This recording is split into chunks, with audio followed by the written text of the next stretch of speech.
Merrill, Alaskan logger, resident of these logging camps for nearly 20 years. In this film, I'm going to show you logging from the stump to the water, a very high productive and dangerous industry.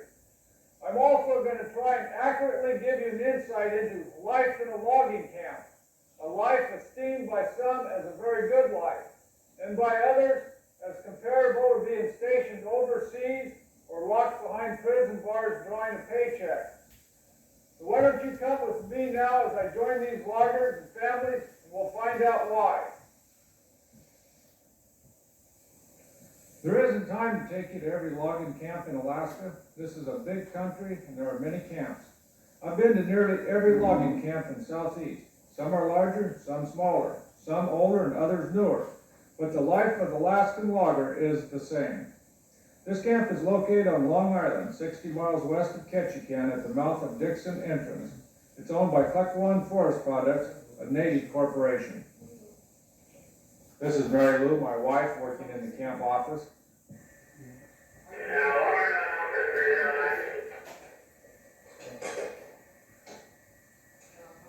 This is office 309, go ahead. Yeah, we'll be there in 5 minutes. Joker Center and some yard parts on board, okay? Yeah, okay, real good. Thank you, 309. We'll meet you there at the dock. Here comes a new hire, a choker setter. This will give us the opportunity to film someone's first initial arrival in a logging camp, or at least this camp. Later on, we'll take you to the bunkhouse, cookhouse, and see what it's like for the single logger, married man, or married man living away from his family in the bunkhouse. My personal feelings about living in a bunkhouse after I got married and had a family was just a little bit better than starving to death. Now, I did spend a couple of years in the bunkhouse before I got married. That wasn't too bad for a social reject. The company cleans your rooms, makes your beds, and all I had to do for myself was the laundry. Some folks call me a timber tramp, that might be so.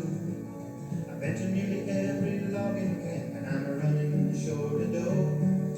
I came up onto the Southwest, it's really on the go. Thought that I might hire on, but Where's the cookhouse? Cookhouse is closed right now. We don't pay her in the middle of the week. Pay it? Why do you charge? It's like Charlie. I need a draw. Well, you're going right out of the water there. Whatever you got, it's the stuff. That's your last one. And we'll just consider that the end of it until you leave Long Island. drinking, logging, tiger at the snack followers ball. Where the shack is, it's right next door here. The cookhouse is the first long building up if you wanted to know about when you got down on the dock. Our safety program here, we feel is as good, if not probably the best that there is in southeastern Alaska. One of them in the morning at served from 4:30 to 6. You should be ready to go to work at 6, quarter to 6 in the morning, and you report to Brian Brown, the bad sidewalk from Long Island, and he'll assign you to a logging crew. Right. Yep, in the morning. If there's any other questions you've got, stop by the office any evening after you get off work, and I'll be more than glad to answer them for you. Super good. Anything else you need to know? No? Expect you to work hard, eat well, and work safe. And you do those things, and we hope you will enjoy working at Long Island and that we enjoy having you. Thanks a lot for coming out, Mike. Thank you for the job.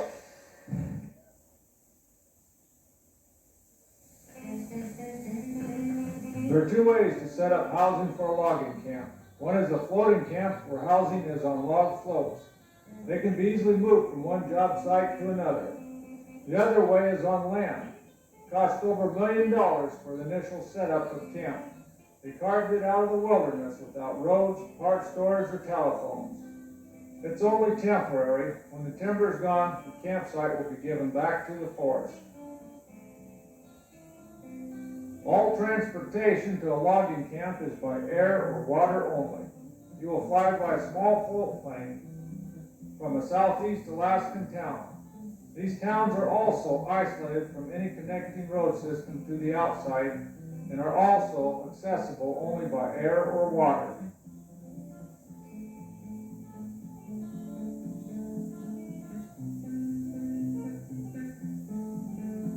You will fly over a maze of islands, water, mountains, and old-growth timber as far as the eye can see. This island we're crossing now is Prince of Wales, the nation's third largest island, 132 miles long. Thorn Bay, once the world's largest logging camp, is located on this island. Southeast Alaska is rich in timber, fish, and game, and rain. After we work in the rain, we will take you with us as we catch fish. We will shoot wolf, deer, and climb to the top of one of these snow-capped mountains and more. This country had a larger population in the early 1900s than it does today. The residents were miners, commercial fishermen, fur trappers, and the native Alaskan Indian. Their lives are still evident today by gravestone markers, totem poles, artifacts, mining equipment left behind, old ghost towns, and villages that the forest has reclaimed.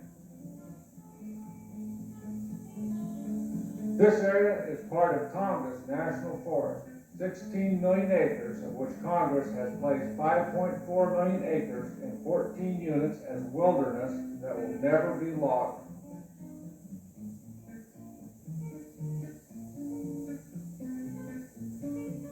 Long Island is the home to about 200 people, loggers and their families, and loggers living in the bunkhouses whose families reside in the lower 48 or elsewhere in Alaska.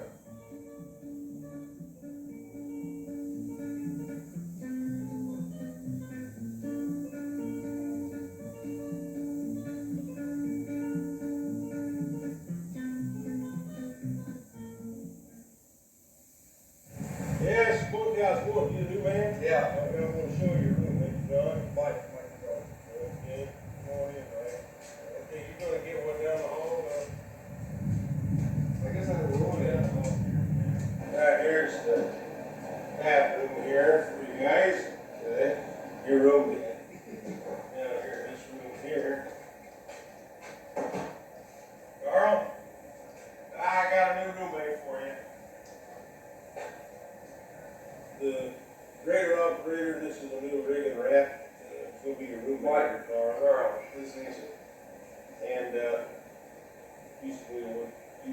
this is a nice room here, as you see, it's well taken care of. And my wife is one that takes care of this bunkhouse.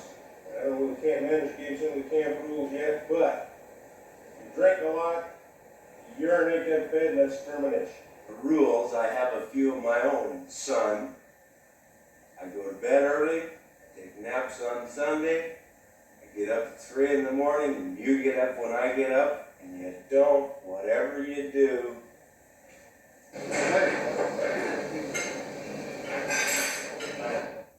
The best part of living in the bunkhouse is getting paid and eating in the cookhouse. I never did get tired of that.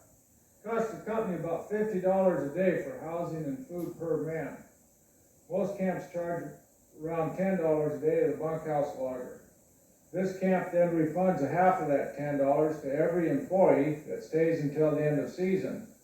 So for $5 a day, covers all your cost of living. Since there's no stores, no bars, no place to spend your money, a man can save everything he makes. They call rigging men rigging rats or animals. This is John. He eats his meat raw like an animal. But if you look hard enough, you can find a little human in each of them. What do you get now?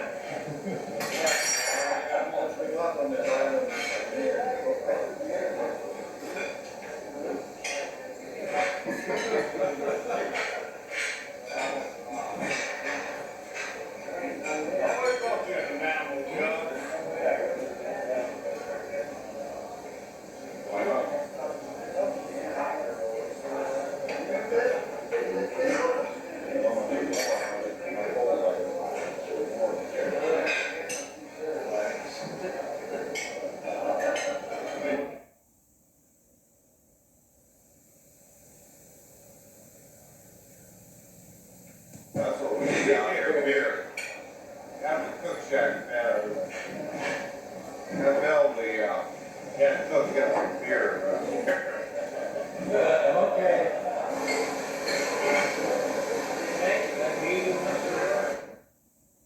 All logging camps feed good. You'll eat better in a logging camp than you can any place in any restaurant in the world.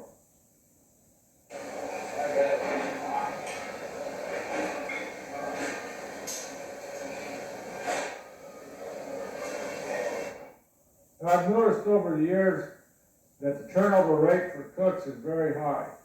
They usually don't last very long.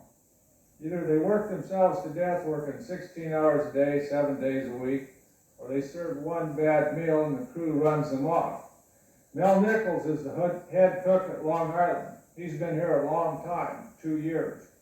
Mel's secret for survival is he's never turned out a bad meal, and if he did, no one would tell him so. He's a black belt in karate, carries a sword wherever he goes, and he makes sure everyone knows that before they eat.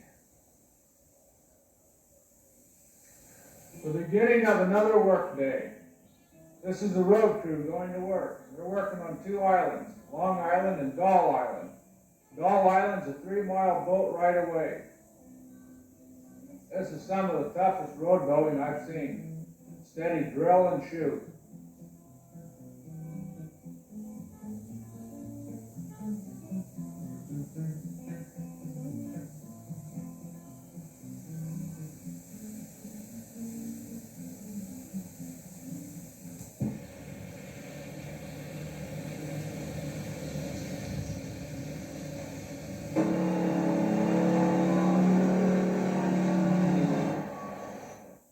Road building is a preliminary physical step for logging. Timber's cut on a right-of-way. 235 backhoes used to clear and shake the ground for subgrade. Here a 988 front-end loader is loading this dump truck from a pit that the road builders have shot.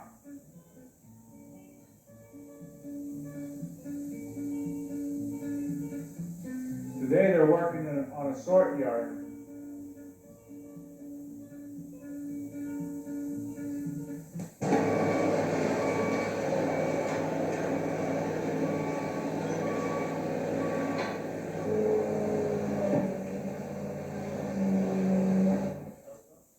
Cleared off area across the bay in the center of camera is a future rock source for their roads. It's been loaded with 30,000 pounds of powder and will yield 20,000 yards of rock.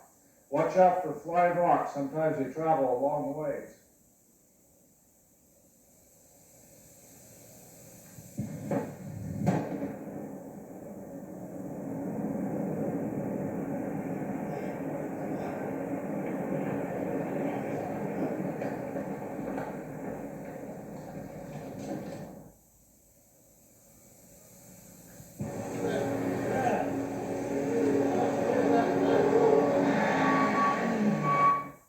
This is Bud Kelly. Bud's the road boss. Bud's attitude for work is put out or get out. Everybody that puts out likes working for Bud. Everybody that doesn't gets out. Bud treats his crew fairly and they work hard for him. He's a calm, easygoing man that never raises his voice. But then when you're 6'6" and weigh 260 pounds as Bud does, you don't have to raise your voice.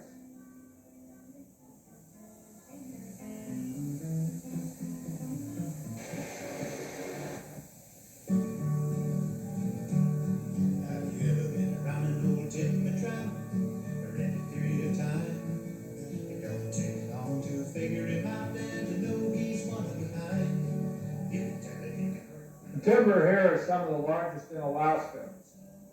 Some of these trees are worth over $50,000, running $200 per lineal foot. Long Island employs up to 30 cutters, and they all have many years of experience. Timber falling is the highest paying job. These men make $200 to $600 a day. They get paid by the bushel board feet. That is, they get paid for the amount of timber they fall each day. It's also the most dangerous job in the logging industry. These cutters normally single jack. That is, they work alone within sight or hearing distance of another cutter. They are dependent solely upon themselves, skills and experience, to fall and buck the timber safely. Sometimes under adverse conditions, wind, rain, snow, ice, steep ground, rock cliffs, and rotten overripe timber. At times they need ropes to get to and away from their trees. This job not only demands physical strength, but mental strength as well. It's like putting a crossword puzzle together. It takes a lot of thinking and planning. Every tree has its proper place and time to be cut.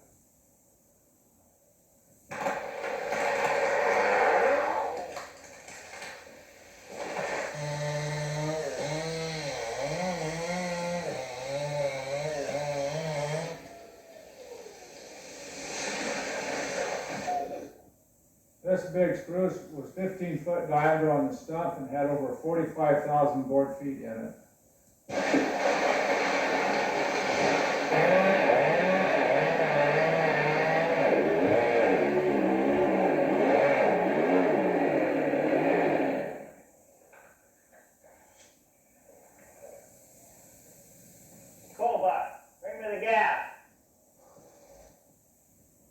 The weather's real bad in the pouring rain or snow.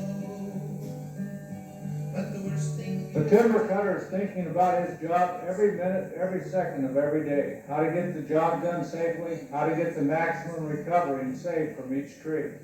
And at the same time, get production, which is what his paycheck is based on. Unlike many hourly jobs, the hours go by very quickly for a timber faller. If you're bored, want some excitement, or your workday seems to be just slowly dragging by, join the ranks of a timber faller. A lifetime will only seem half as long, and it could be.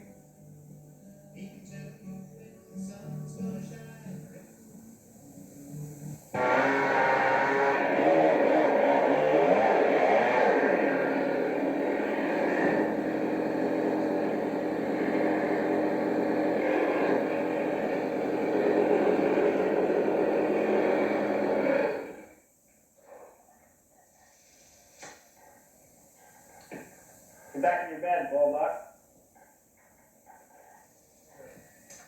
Stay.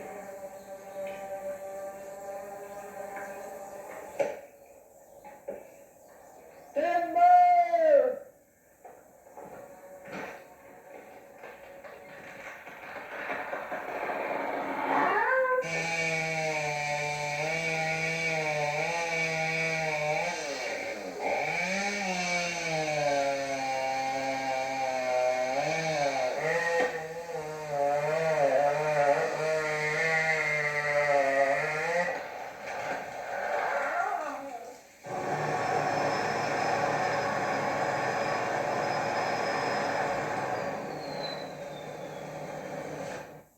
on the landing, we're all up there standing when I whistle the slide on the haywire. If I pulled any harder, I'd pull down the yard. Please give me some slack on the shoreline. I've been setting its jokers for these lame brain jokers, and I'm just about ready to quit. I've been here 6 weeks working hard for these gigs, and I ain't had even one payday yet. Give me some slack on the haywire, pull me some slack on that line. I'm so tired of digging for holes on this rigging, for pulling and packing like a mule. But I've reached the conclusion that with all this confusion, I must be somebody's fool. This is the rigging crew. They get the logs from the stumps to the road. To be a logger, you have to be smart to get production and stay alive. These men are tough as nails and hard as rocks from years of running up and down these Alaskan mountains, pulling on the haywire and playing stickball.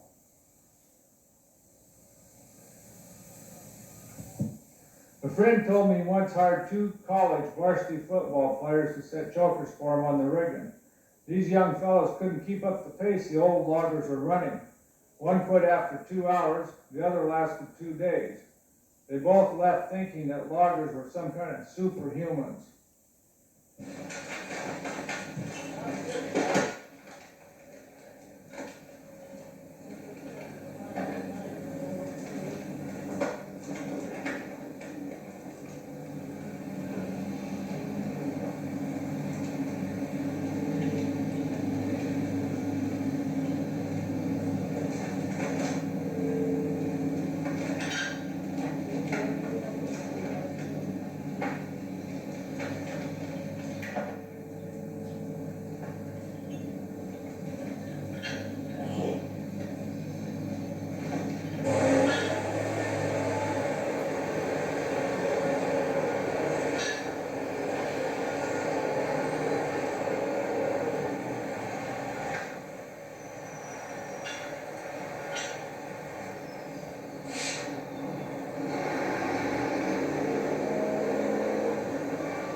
months, and I told him so once, but I found out that weren't a good plan. Sweet and hard old hook tender was a title contender, turned out to be a whale of a night.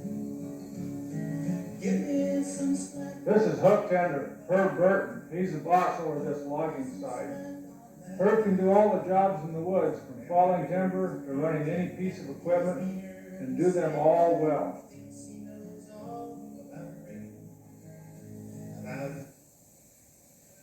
Herb's gonna rig this tree to increase his lift and logging production.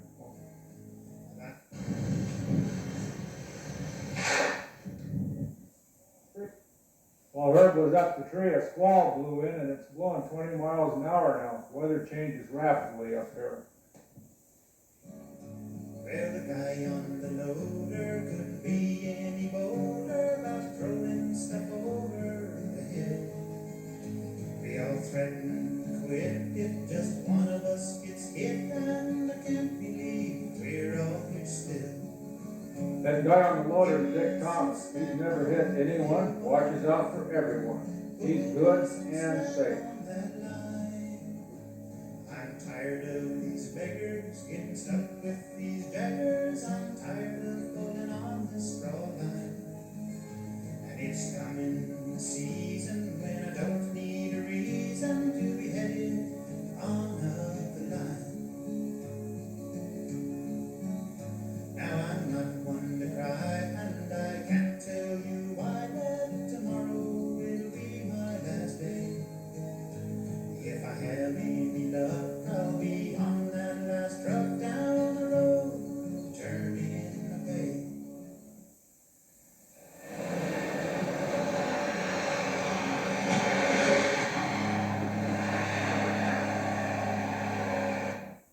Now up by the road, the trees are really thick, and it looked like I'd be getting done pretty quick. Every so often there's a truck that go by. Didn't seem to bother him, but I don't know why. There was Foley Skinworth and a short log or two, sitting there waiting for old Doyle to get through. Just when Dick finished his second load, I crashed a bacon on the side of the road. Now they was standing there a jawing like truck drivers do, telling big stories and swearing it's true. When the limbs quit falling and the dust settled down, I didn't see anyone standing around.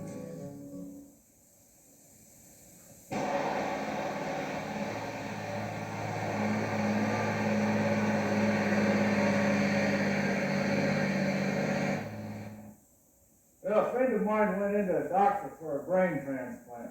Doc only had 2 brains left. One was a truck driver's brain for $100,000. The other was a lawyer's brain for only $5,000. Well, my friend asked the doc why the truck driver's brain was so expensive. And the doc says, why, it's brand new. It's never been used. Well, I don't know if that's true or not, but it's not true with these truck drivers. They're thinking all the time. That's Bill, Ernie, Okie, Jack, Kermit, Bob, and Vince. They're different than most truck drivers. They wash their truck once a year, don't talk on the radio very much. They watch out for the bullbuck and other pickup traffic. I probably owe my life to them many times over. Another thing that's different about them is they stop for the danger, fall, or working signs. They watch out for falling trees and fallers.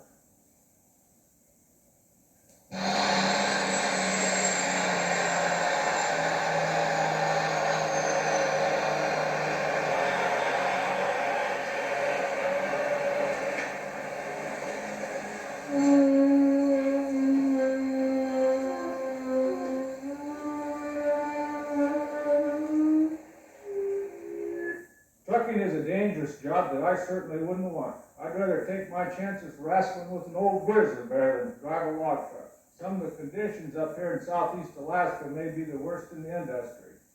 They're off-highway trucks hauling 35 tons or more down 20% grades in ice, snow, and with mechanical failures. Yes, sir, we have a lot of confidence in these truck drivers, and even the ravens trust them.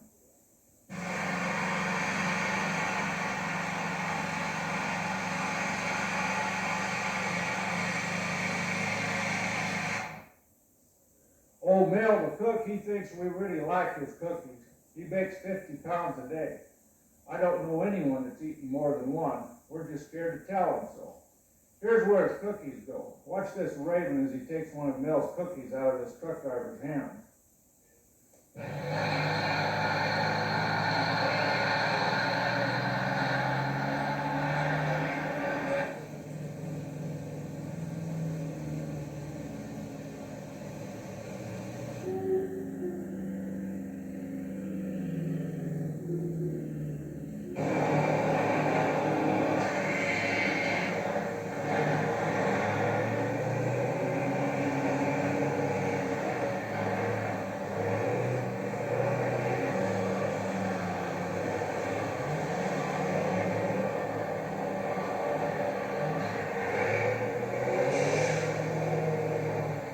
Log buckers trim, limb, and sometimes rebuck the logs to upgrade their values.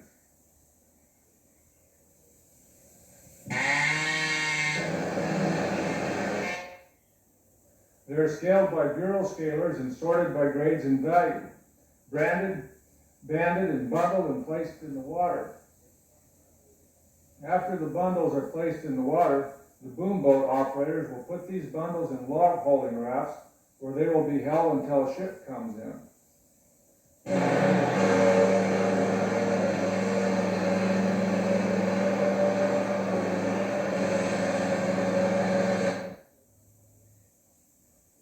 That's Don Huddle and his dog, a 17-year-old Norwegian elk hound. That's in very good shape. That would be equal to 119 in human years. That's what exercise will do for us. Robin Stickler, the other boom boat operator, also has a dog, a 4-year-old black lab. They use these dogs to do their thinking and planning for them. That's why I have a dog, and if the company finds that out, we're going to lose our job security. Well, these logs are loaded into ships and sold to Japan or other Pacific Rim countries. This ship is being loaded by West Coast stevedores.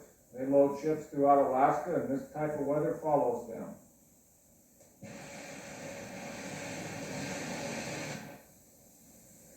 Notice the rain and wind. This is a typical day in southeast Alaska. We get 180 inches of rain a year. That's why this country remains the last frontier. If it wasn't for this type of weather, southeast would look like Southern California. It would be concrete and people everywhere. Boy, Jeff's got an axe. This is Vern Alley and Jeff Johnson, company engineer and timber cruiser. These men build the foundation of any logging company's profits or losses.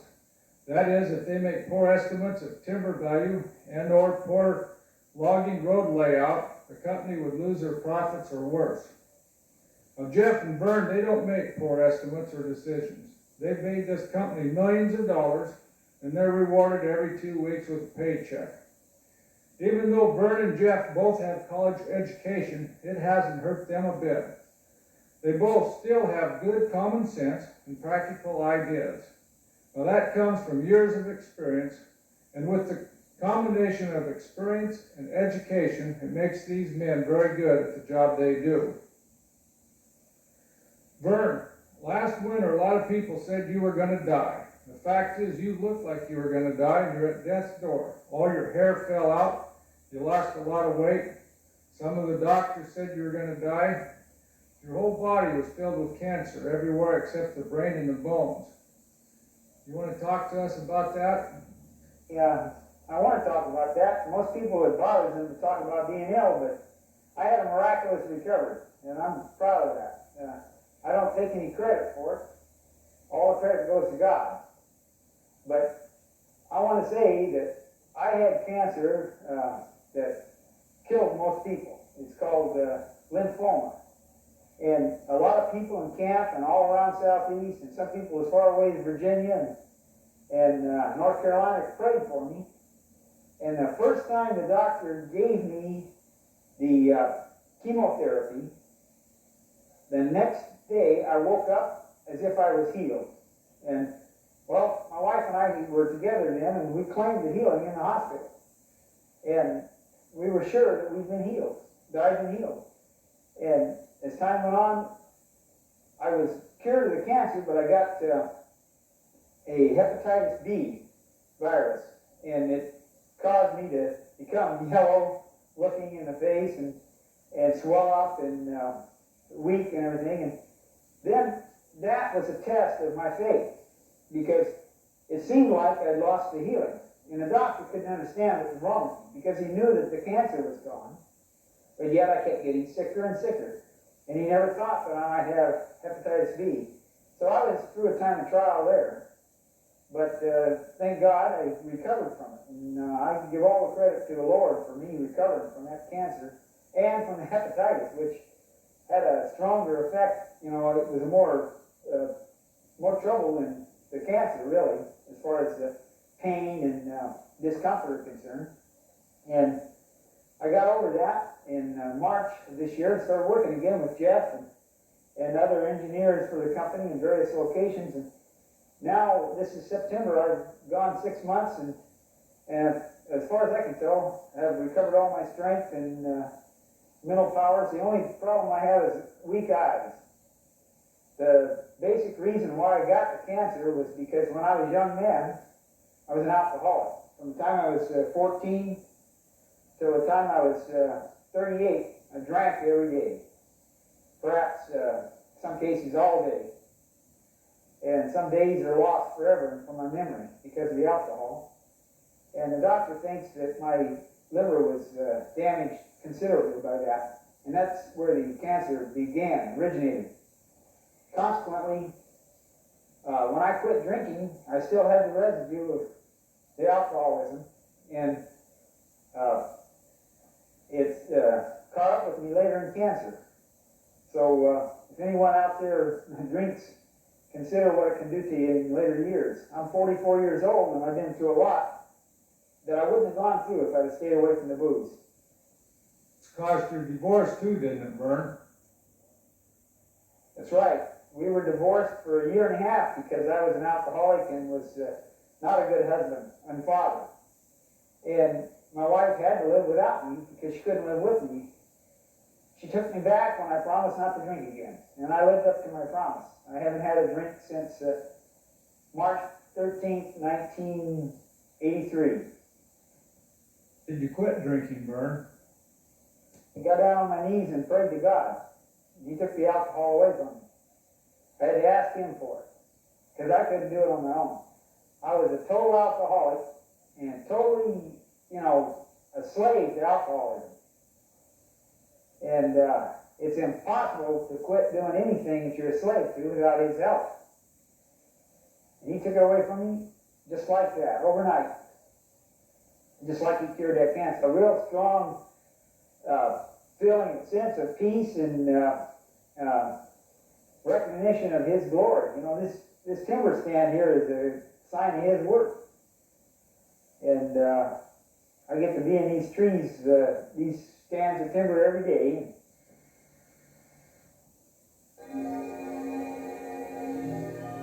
Timber is a renewable resource. It's like growing grass for hay. You cut it down and it grows back. Second growth timber can yield up to 5 times the volume per acre as old growth timber. This is a view of second growth timber. This area was logged by Blackie Neely, an old A-frame logger back in the 1950s. And it's like hay. If it's not harvested, it rots, decays, falls over, and becomes of no value. The second growth comes back as an even stand growth of timber. If it was not harvested, the same process would still take place, but much slower, hundreds of years slower. It would not be a forest of healthy timber of an even age. It would be a mixture of young trees and old trees, which are dead and dying, and rotten timber, which is evident in Alaska today. This big spruce looks good on the outside, but it's a rotten call of no value to anyone. In a few years, the wind would blow it over. Watch as these 2 timber fallers fall this tree. You will see there is no birch wood at all in this giant spruce.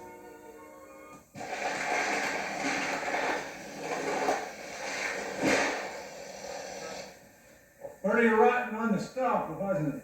It sure was. Completely hollow. This is a close-up view of the second growth we just looked at, an even, healthy stand of timber for the future.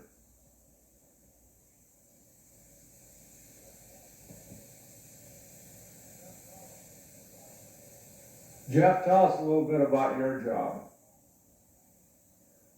My job here entails pretty much just going out ahead of the roads that are logging roads.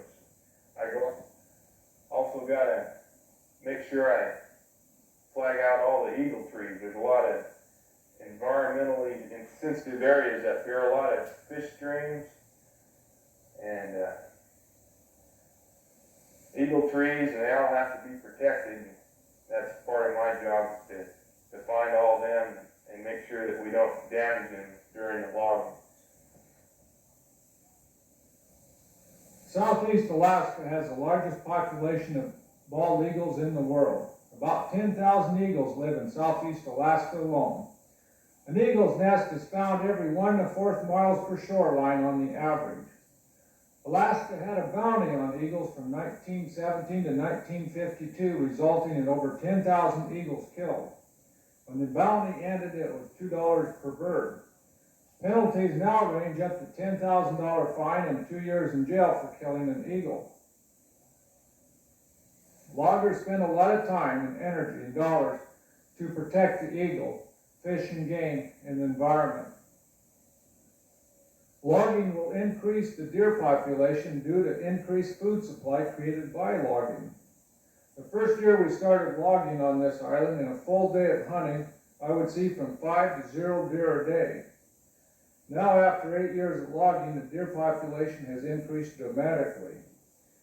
Even though the logger harvests deer for meat supply and the bag limit is a generous $4 per hunter, the deer have increased. On some days, I counted as many as 50 different deer. The deer's biggest enemy is the wolf.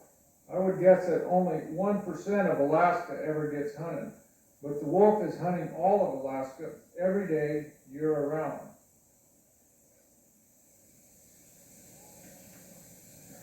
I've seen the wolf come through and clean out the fawn population for miles.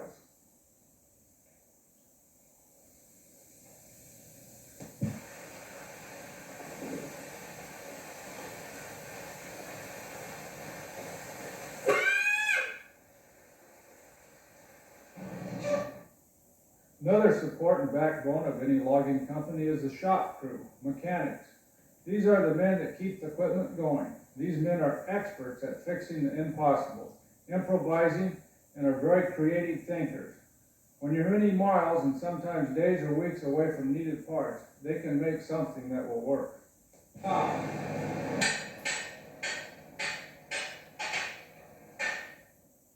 They have all the tools needed to get any job done. They even have bigger hammers.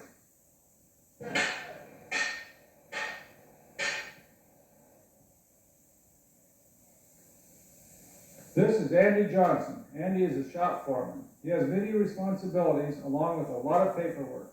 If the shop crew has a very difficult or technical job, they call for Andy's expertise.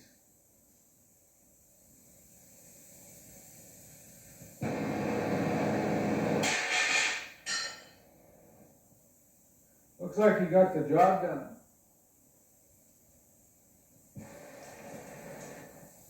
As I said earlier, we're isolated from any connecting road system. We're dependent upon boats and airplanes for our supplies and weather good enough to boat and fly in. Equipment or large items are transported by barges, usually have a barge every month or two. Groceries and mail and smaller items are brought by airplane for 35 cents per pound or for a parcel post rate. You find out how many pounds you eat a year when you start paying the bill on the freight. If you want to go to town, it's only a 40-minute flight in good weather and $120. For a family of 4, that's $500 just for transportation. We don't go very often, about twice a year. One lady told me she hadn't been to town for 2 years. When she decides she wants to go to town, there's no guarantee she's going to get there. When we go is dependent upon the weather. We can make our plans and schedules for work, play, and travel, but it's the weather that has the final say, whether we do these things or not.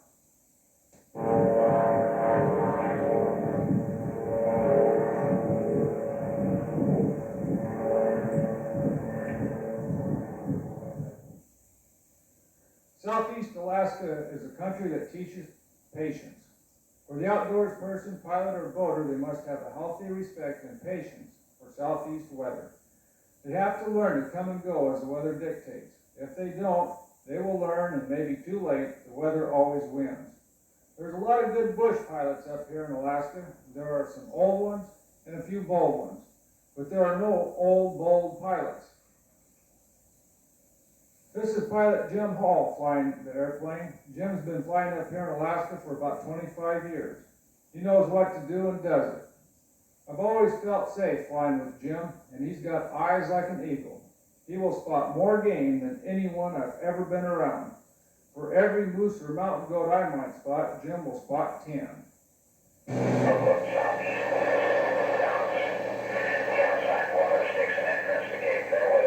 Southwest winds to 20 knots.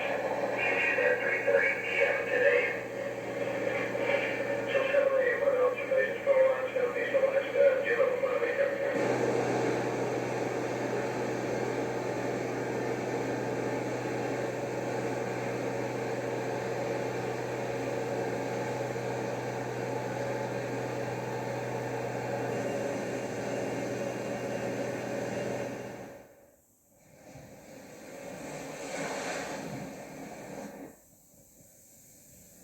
The big killer up here in this country is not the automobile, it's the weather, hypothermia, plane crashes, boating accidents. Alaska has 28 times the national average in boating fatalities. My wife and I went bear hunting in our boat. It took us 15 minutes to get to the island we wanted to hunt. The weather was clear and sunny, but a few hours later a storm hit. We found a semi-protected bay and tied up to wait out the storm. We waited 3 days for the storm to pass, and 13 fishing boats went down in that storm.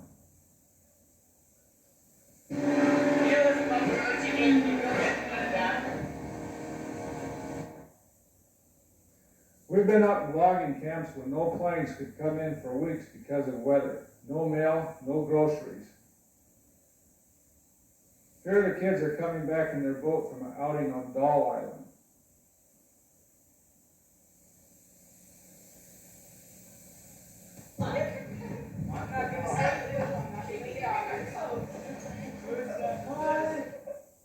There's no doctor, no hospital, and minimum medicine in a logging camp. If you get sick or injured, you will be transported to town for medical attention, as this logger is. This can take from 35 minutes to several days, depending upon the weather and the transportation available. Mike Kirshner and Anita Hall are EMTs, emergency medical technicians. They have been trained in stabilization and transporting victims of trauma. They are the closest personnel we have to a doctor.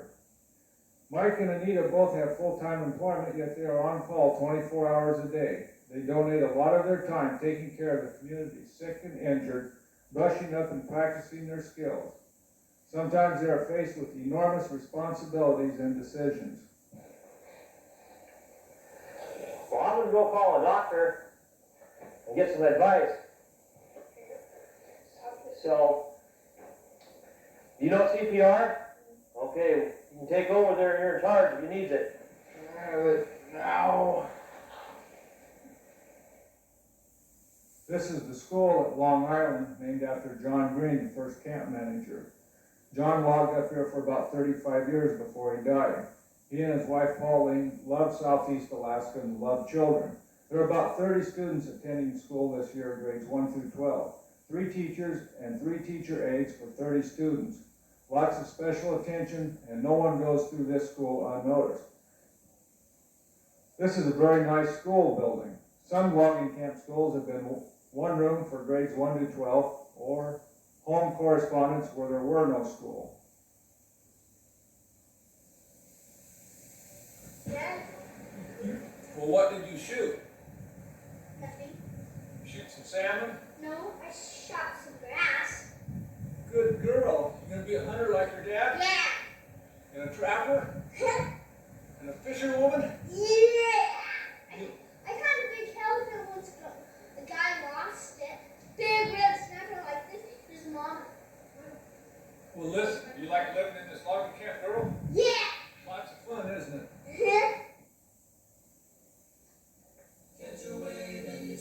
Now, there's some minuses about raising a child in a logging camp, but the pluses definitely outweigh the minuses. Now, with nearly 20 years of camp living, I've never seen a child raised in a logging camp turn out bad. A little later, I will tell you what I contribute this to. The school has all the modern conveniences. The state oil revenue dollars have purchased all advanced learning, books, aids, computers, etc. Education is advanced. My son visited some schools down south last winter, and he said academically they were all behind the John Green School here at camp. Said one school was studying out of a science textbook he had 2 years ago. The minus is there are no inter-school sports. It would cost about $1,500 to fly a basketball team to the next nearest school. There's no ground flat enough for a football, baseball field. So some kids grow up not learning these games. Some also grow up not learning how to swim. Even though they live near or on the water, that water doesn't get warm enough to swim in except for a few days a year. That's warm enough for kids, but not adults. Another minus I sometimes hear about is the lack of social life for teenagers. There are 8 students in the high school student body, 5 boys and 3 girls. That's a better ratio than they had last year when there was only 1 girl and all the boys loved the Marcy. Now earlier I stated I've never seen a child raised in a logging camp turn out bad. I contribute a lot of that to attitude. These kids, their home, their school, their play, their work area, their lives are all confined to one small area. They have to learn to get along at a very young age. There's no hiding their true identity or character. They have to learn at a young age to forgive, forget, and accept each other as they are. On a questionnaire the teen junior high group filled out, I noticed that none of these kids were concerned with peer pressure. They will tell each other almost everything about themselves with no embarrassment. They'll tell each other their school grades or if they get an F on a test, anything. They've had to learn to accept each other for what they are. They don't try to make others think they are something they're not. This attitude has resulted in them feeling good about themselves, each other, and would make them adaptable to any society. Another contribute is that families have time to be families. Parents spend time with their children. Only in the last few years have we been in a camp with telephone and television. Take those away in the automobile and put a family into isolation. That family relationship will either get better or they'll move out.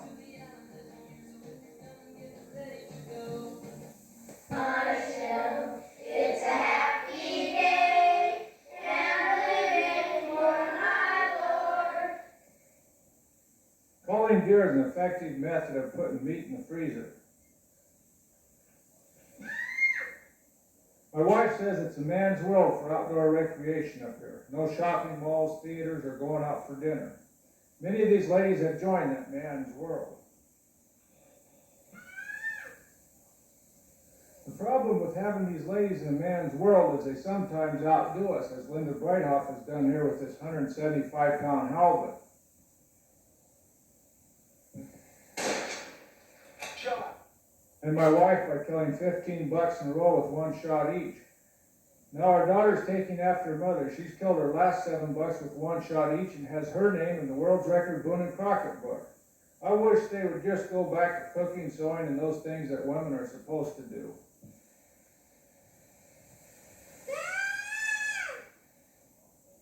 This young lady is hunting a logged over area.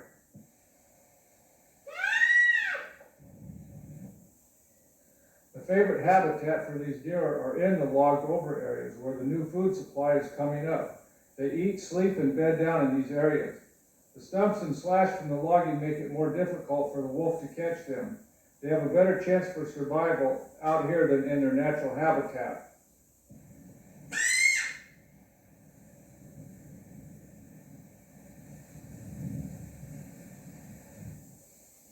Charlotte is calling this buck in close to the road.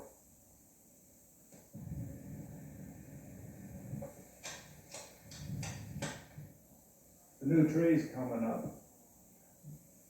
Boom! She got him, one shot. Today, Charlotte's hunting with her brother and her 70-year-old grandpa that is up here visiting from the lower 48. These girls are getting ready to go to a costume party. They're showing you the trap that they use to make their money with. It takes 2 girls and a man to set that trap. They thought if they took their Levi's off and rubber boots, no one would recognize them.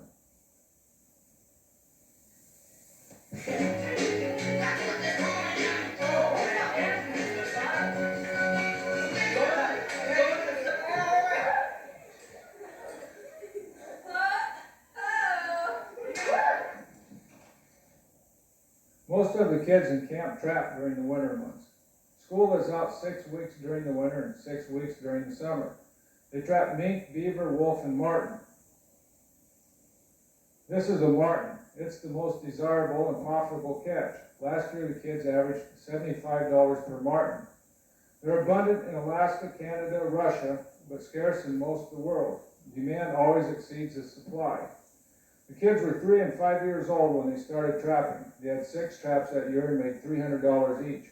Now they're running over 200 traps and $5,000 on a real good month. They're setting a wolf trap now.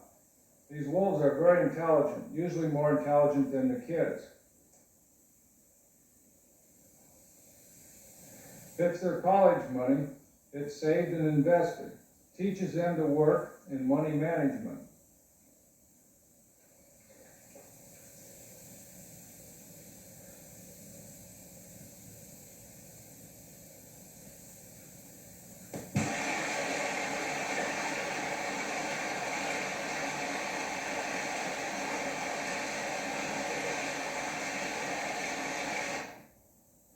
It's a lot of work and long hours.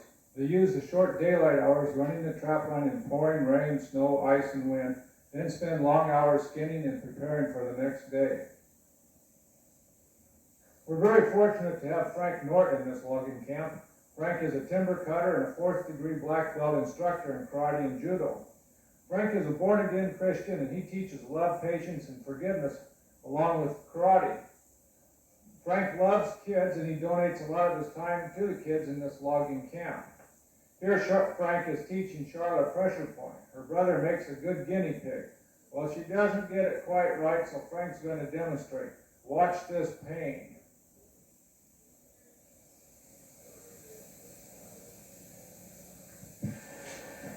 Okay, stick them up. Yeah. Excellent. Hey, you broke the rules, you didn't say stick them up. Okay, stick them up. Oh, that's the guess. Ready? Ready before. That was a close one. I should nail it back to that one. Now the real cross. Show me the way. Who waits moving in from that mountain? It begin eternally begin eternally. Can teens today solve their problems? Deanna. You can accept Jesus into your life, and he'll take you as your good or bad, and he'll take you as a friend. Very good. Ron, what do you have, Ron? And search the Bible for answers. All the answers are in the Bible. You could pray about it too. Very good. That's a friend. That's a good idea. Go ahead, Chris. You need to stay in physical and spiritual shape, because if you don't, you will get sick and weak. The Bible says, stand in the truth, and the truth will set you free. That's very good. Very true. Anything you'd like to add, Shay? Cookies now? You just seen the Teen and Bible group discussing how they should handle their problems. Different people do different things on their day off. We enjoy climbing the mountains above timberline in search of mountain goats or deer. Today we're going after deer. Other people may choose fishing or beachcombing or reading a book or seeing how much ole they can guzzle down or something else.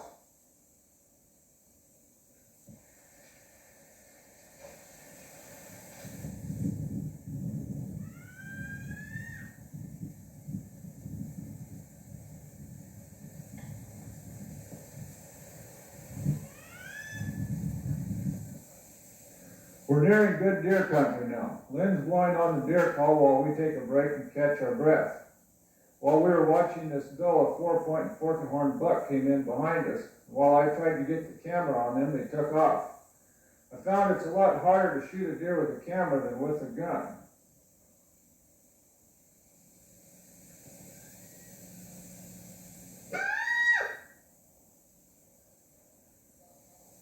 Usually takes 3 to 5 hours to climb the top of one of these mountains. I've been climbing these mountains in southeast nearly 20 years and don't remember ever seeing another deer hunter. Today we seen another deer hunter and killed him. We'll show you that a little bit later.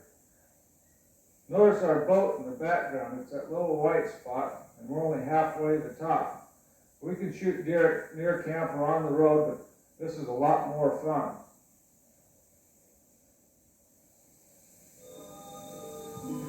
It's a beautiful country up here. Builds beautiful family relationships and memories. Mom didn't come today. She said something about aches and pains and 40. We haven't seen many deer. Some days we see 20, 30 bucks and have gotten some that made the record book. Today it looks like Ghost City. Wolf tracks are everywhere.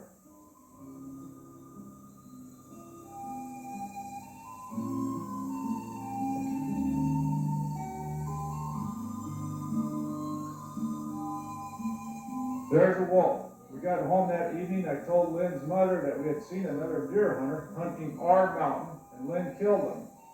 Her jaw dropped to a mile, and her face turned white as a sheet of paper. She hasn't seen the humor in that statement yet.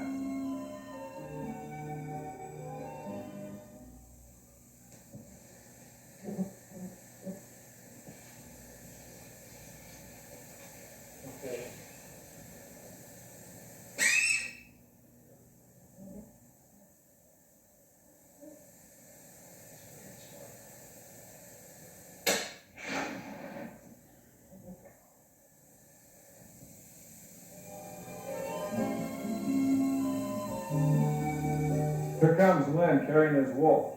Notice all the mosquitoes. They're living up to their Alaska reputation.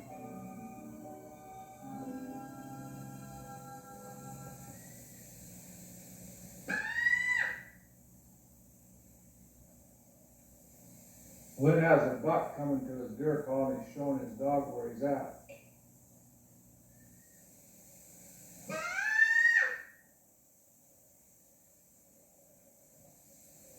Told Lynn we're going to have to shoot something up here. Mom's going to think we have girlfriends.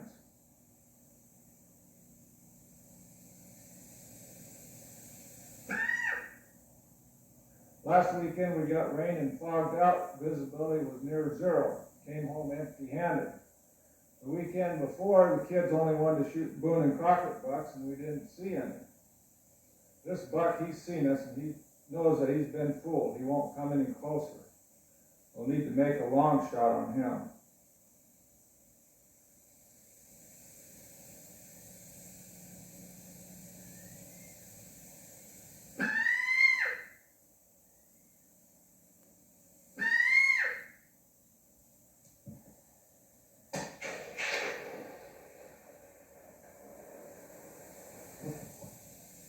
I finished school and went up north in a big southeastern way. And if I were a young man still, that's where I'd be today. It's a great life if you don't weaken. I can hear it calling me still, but I doubt very much if I ever go back. In fact, I know I never will. Now anyone that's been around or spent a little time up there, living in a logging camp, no fun.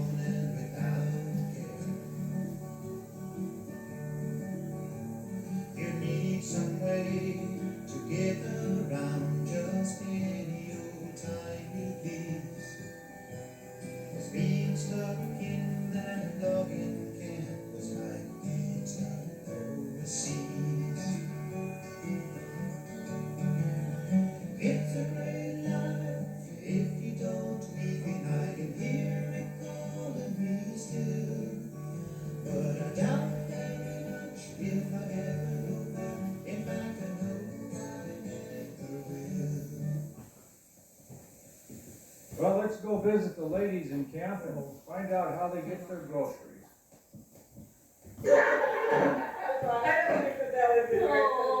Grocery order when he first comes, and they got a written order, and we make suggestions on it, and then they send out whatever they want to.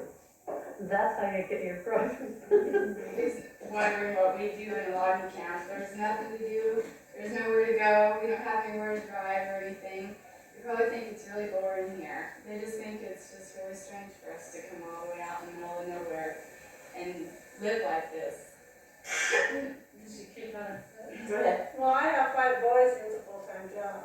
Since there's no shopping malls, of course we have to order through catalogs, and being out here, we're all lonely, so everybody lives for mail, so the only way to get mail is to send something out, and ordering is the only way to do it.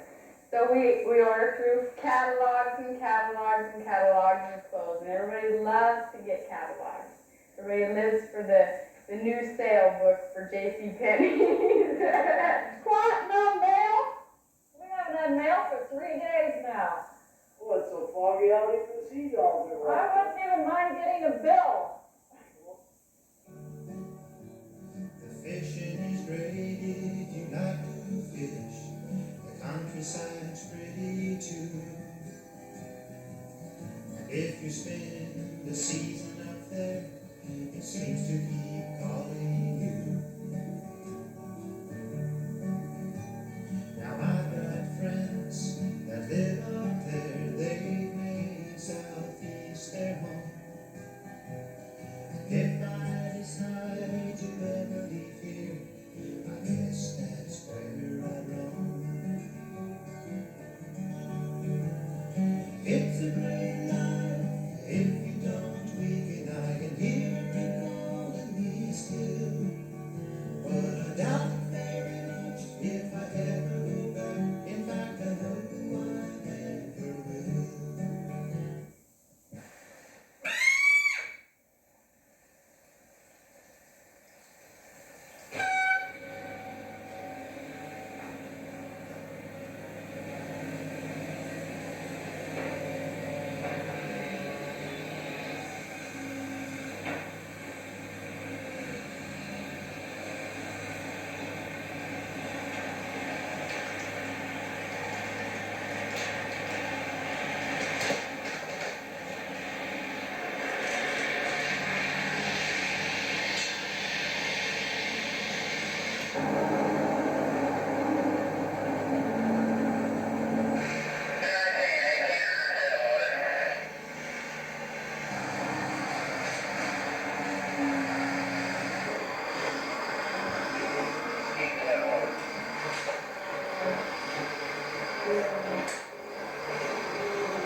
It's the end of another workday. These men are the cream of the crop, and they're looking for a few more good men. If you qualify, you just may want to try the life of Alaskan logger.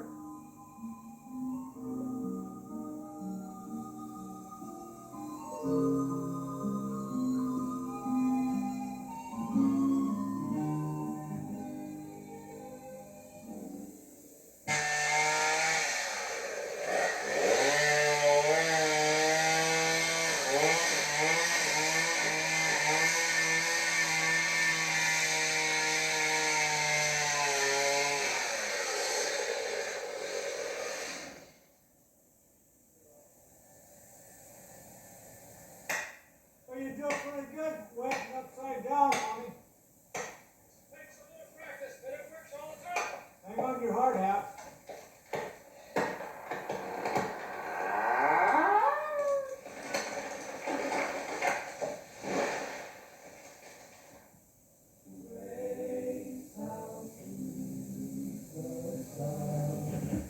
This film is dedicated in memory of Lonnie Surratt.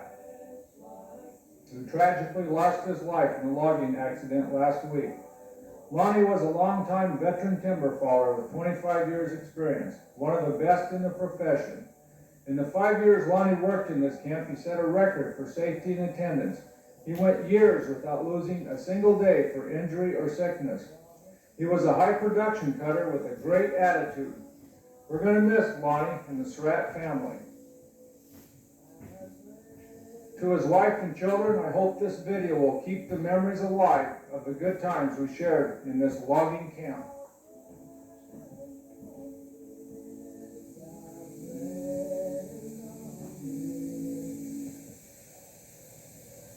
For God so loved the world, that he gave his only begotten Son, that whosoever believeth in him should not perish, but have everlasting life. Amazing grace, how sweet the sound that saved a wretch like me. I once was lost, but now am found. Was blind, but now I see. Any dangers, toils, and snares I have already known. Till their stays to sing God's praise. And when we first begun.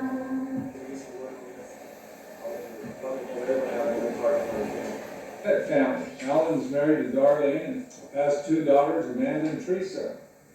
Alan and Lonnie Surratt were cutting partners and friends for years. They split their wages. That is, whatever Alan made, he gave 1/2 to Lonnie Surratt, and whatever Lonnie made, he gave 1/2 to Alan. These cutters had a close bond between them.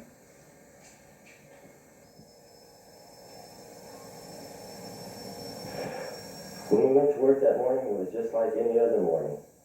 We talked about the normal things. When we got to work, the last thing I remember was Lonnie saying, "I'll see you at dinner time." 20 minutes later, he was gone. Someday we're all going to leave this world. Some earlier in life, others later. A long life isn't very long compared to eternity. We'll all live for eternity, either in heaven or in hell. This body dies, but our spirit lives forever. We need to be ready for our eternal destination. Eternity with Jesus Christ is a free gift. We only need to accept this gift by faith, by believing that Christ is the Son of God, that we are sinners, and that Christ died for the forgiveness of our sins. God wants us to give control of our lives to Him. He will do the changing. Don't wait until you're good enough to be called a child of God, because you never will be. Christ, through the power of His Holy Spirit, will change your life. You will experience a peace that the Bible says exceeds all man's understanding. A piece of joy, love, and purpose in this life that will never be found from drugs, alcohol, or any other means. You will have a friend in Christ that will communicate and direct you through this life. He will never leave or forget you. The plan of salvation is so simple that even the wisest of men sometimes can't recognize it. As the Bible says in John 3:16, "For God so loved the world, He gave His only begotten Son, that whosoever believeth on Him shall not perish, but have everlasting life."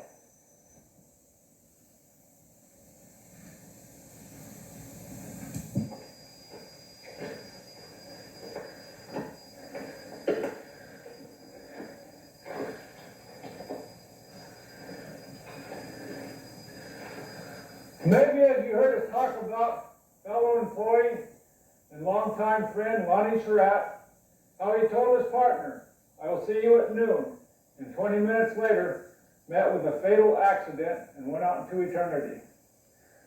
Perhaps made aware of your need to know Christ for the first time, or to rededicate your life to Christ.